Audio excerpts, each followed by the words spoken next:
Welcome back. If you are just joining us, this is INX Prime Live. Remember, we are on your screens every single Monday to Friday between the hours of 6 p.m. and 8 p.m. Now, tonight we are chatting to quite a game changer in that we are chatting to Thulani Ngwenya. Now, he is a seasoned technologist leader in the software development industry. He's also the author of the compelling book, A Hobo and the Poor Rich Man, which offers deep insights into human conditioning. And tonight he will share his journey, the hurdles he has faced in the tech industry, and the entrepreneurial lessons he has learned along the way. Good evening, Thulani, and welcome to INX Prime Live. Good evening. Good evening. Thank you for having me. Good evening to the viewers at home. No, it's such a pleasure having you. And again, thank you so much for joining us tonight. Can you start by telling us a little bit about your book, which is actually titled A Hobo and the Poor Rich Man? What inspired you to write this book? You know, as a people, we get caught up in our everyday lives, right? That we are always chasing this goal, the next goal, the next goal. We always think that whatever we achieve in life will eventually give us the peace that we are looking for. But we've seen people with a lot of money committing suicide, right? Therefore, you ask yourself that if you see people achieving so much, why is it that they end up committing suicide? What is that thing that we are all looking for that we think it's in the next goal that we cannot find, right? So the book is really about that. It basically reminds you that you need to look within because it's not really about the achievement, but it's about the journey. You need to pause on your way, on your journey, and look within and ensure that at every given stage, you still have the peace, you have the love, you have the joy. So it's an encounter really between a hobo and a rich man, in a sense, a businessman, where the hobo teaches the businessman the lessons because the hobo seemingly has nothing, but he is super happy every day. Whereas the rich man seemingly has all the money, but very sad most of the time. So it's just a book to help you in your journey, just to pause and enjoy every stage of your life. No, that sounds brilliant. And I mean, just touching on this book as well, and it's also something that we need to understand you as an author in particular. Now, you obviously have your own business experiences. How does your book relate to your experiences in the business world as well as to software development?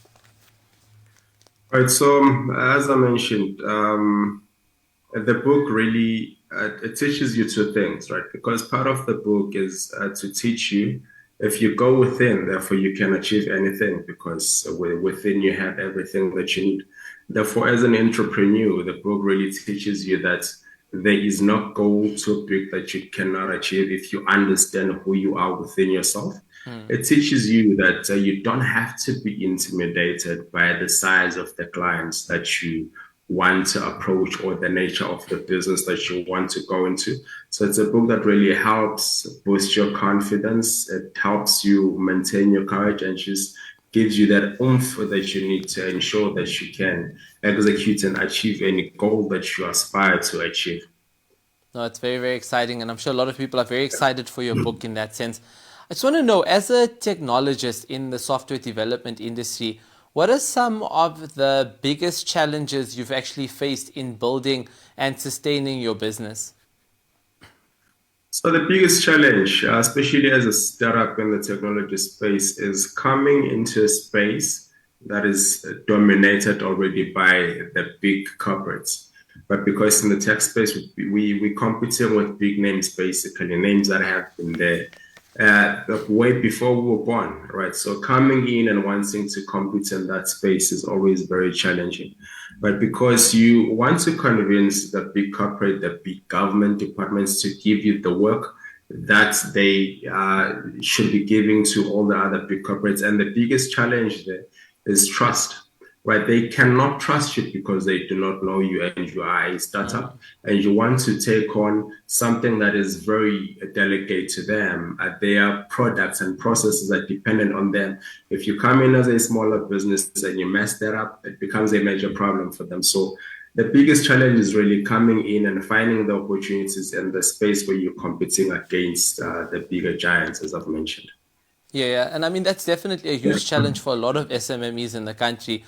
Competing with monopolies or competing with these, high-end or very big businesses in that sense. But just touching on that challenge, now you did mention that.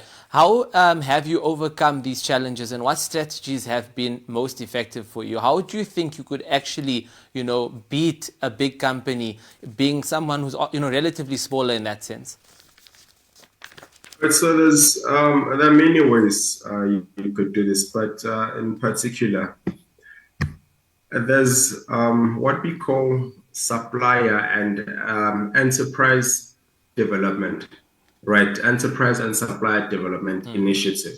So this is a process that big companies that you basically are competing with, something that they have to do.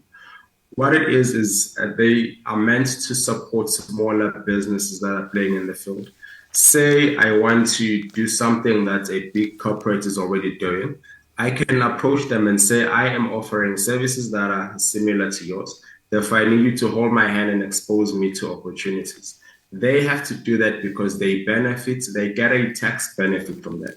And when that happens, when they give you the smaller jobs that are less riskier, you get the exposure to their bigger clients, and then eventually you grow that you can be able to stand on your own. So that's one strategy that I've seen to work for startups, especially in the technology space. Yeah. Yeah, that's very, very smart. And I'm glad that you actually mentioned that. And I hope a lot of our audience can also, learn from that, because there is a lot of opportunity when it comes to supply and enterprise development. But let's just touch on the software industry itself. The software development industry is known for its rapid pace of change. How do you stay ahead of the curve and also stay competitive and make sure that your business stays competitive in that sense? Yeah, it's really very important, especially in the technology space, that you remain aware of what is happening. And there's a few ways of doing that, right? There are people that have dedicated their lives, people and organizations that have dedicated their life and just writing futuristic views. They have blogs, they have publishers that they issue every so often that you can subscribe to, and that keeps you up to date with whatever newer technologies are coming. Right, you could also just read. Reading helps a lot, right? There's a lot. We're living in an information age where information is very available. When things are new, they're already on the internet. When you read, you can find that out. And you can participate in research projects because there are organizations like universities that would approach you as an individual or an organization and find out if you may be interested in participating in whatever futuristic initiatives that they're researching. So such things keep you up to date with the future trends and whatever is happening in the industry. Yeah, yeah, that's very, very true. And I mean, also, we are getting a lot of comments and questions coming in from social media. Dino actually has a question for you. He says that what trends or innovations are you currently most excited about in the tech space? I mean, we know that there's, everyone's speaking about artificial intelligence right now and AI, but it's nice to hear your opinions as well. Look, AI is definitely one of them. I would say at the moment, generate AI, right? It's a very good part of artificial intelligence where you could basically generate anything that you want to generate. You can create a picture from words. You tell AI to just create me a picture that looks like this. You can create videos that wouldn't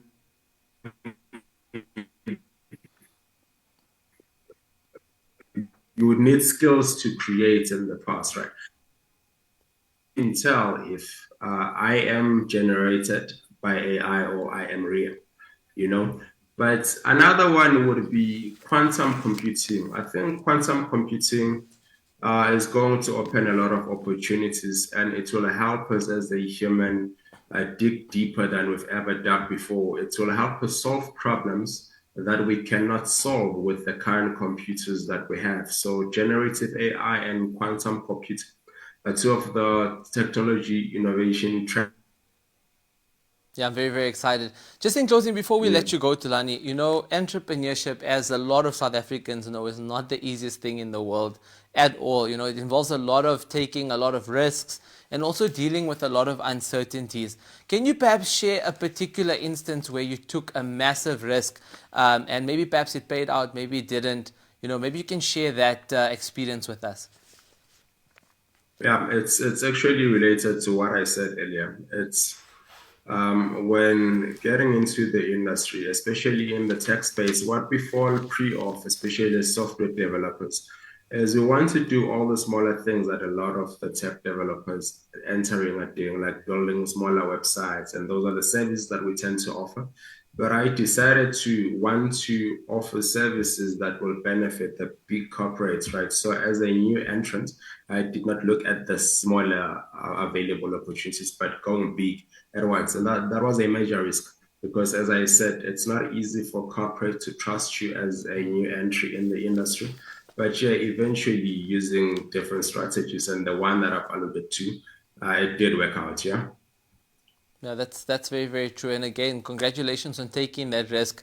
And I'm sure your business is definitely going to grow and grow and grow over the next few months and years. But Thulani, again, thank you so much for joining us tonight on INX Prime Live. Thank you for having me. Good night.